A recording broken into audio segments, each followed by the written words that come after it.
রাসূল সাল্লাল্লাহু আলাইহি ওয়াসাল্লাম শরীয়তের বিবরণে সালাতে দাঁড়াতে হবে প্রাচীরের মতো এই বিষয়ে যত বলেছেন, আর কোন বিষয়ে এত কঠোরভাবে বলেছেন তা আমার জানা নেই। 23 বছর জীবনে কোনো একদিন কোনো এক অক্ত এইসব না বলে সালাত আরম্ভ করেছেন তার প্রমাণ নেই। কি বলেছেন?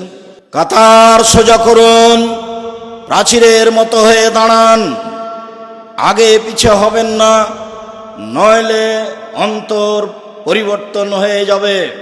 ওই যে আমি দেখছি দুইজনের ফাঁকা দিয়ে শয়তান প্রবেশ করছে ছাগলের বাচ্চার মতো।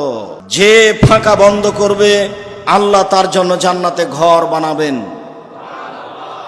এরকম কথাগুলি না বলে জীবনে কোনোদিন এক ওয়াক্ত সালাত আদায় করেছেন, এটা যদি কোনোদিন প্রমাণ হয়ে যায়, আমি আব্দুর রাজ্জাক বিন ইউসুফ সেদিন থেকে আর কোনোদিন বক্তব্য দেব।